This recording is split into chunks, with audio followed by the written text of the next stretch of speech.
the left, as they've been for a very long time, if you think about, let's say, the kind of Blairite architects of multiculturalism, this sort of term of British values and civic nationalism, as you say, this way of trying to constitute our identity. The thing that they would want least to happen in the world, and we can talk about some of the responses to this in a second as well, but it is for there to be a sense of English ethnic identity. They think it's terrible. They think it's evil, indeed, some of them. And so it's quite an irony that for a number of reasons, I mean, the most obvious one is, of course, just mass immigration in general and demographic change. But also, I think you have to point out that not people are noticing these changes much more than they were, firstly. And so I think arguably the Boris wave has been, in some ways, we've been a frog slowly boiled, but the Boris wave really turned up the temperature, and everyone noticed in a way that they they would have noticed before as well, but it was less sort of politically acceptable. Whereas when you have sort of 3 million in 3 years, suddenly that's a huge change, and kind of everyone up and down the country cannot help but sit up and take notice. So there's that. There's of course, the grooming gangs make this particularly salient, don't they? Because it's sort of not just, there's ethnic change and there's sort of cultural differences, and, people are speaking a different language, or, you see people walking around in burqas or anything else, but it's actual antagonism and indeed, ethnic violence between groups. And of course, we've seen, riots and things as well in the past few years. But so it's not just we're seeing changes, but we're seeing a threat from that change.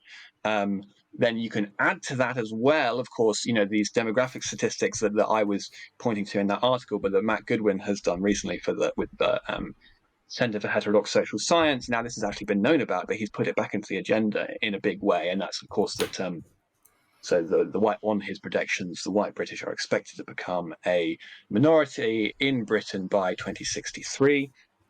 And so that is another sense of threat, and so the theorist, Civil War academic David Betts has talked about this concept of downgrading, and this is a very powerful driver of resentment and ultimately of potential civil conflict, and that's the sense that the majority group is under threat. So there's both the grooming gangs as a direct kind of ethnic antagonism, but there's also that broader narrative. So that's maybe a third point. And then the final one that we also are really seeing, that is kind of to bring me back to the kind of the irony of what the state has done, is two-tier justice. And so who are who's in the second tier? It's basically it's basically the white British, the native majority, and especially ones who are concerned about immigration and various other things. And you can add to that, why not? Things about affirmative action. You have the police, you have the RAF, you have others saying, we're explicitly not going to hire whites for this position. And so, and I guess, a final thing as well, there's so many things to think about why this ethnic consciousness is arising.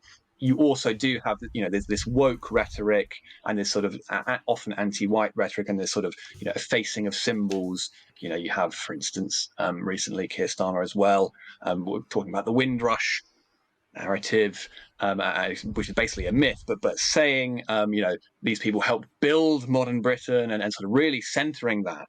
And so there's this from so many directions, two-tier justice, immigration, the narratives that our political class are putting out, they're all saying, your identity, your ethnic group, your homeland, and your place within it are under threat. And so there's so many factors combining to really, in some ways really quickly, dramatically. I mean, we can add in, I suppose, the influence of X and the changing conversation as well under Elon Musk, but to really raise the salience of this. And I think that's very much what we saw, to bring it back to the article, in that final bit of that conference, where suddenly people were saying, well, what about demographics? You're a sort of, comfortable conservative intellectual type who lives in Wiltshire or something, and you sort of want to talk about Bede or whatever, and fine, but actually there's a really big problem here, and you're not addressing it properly, and we need to address it because we feel under threat.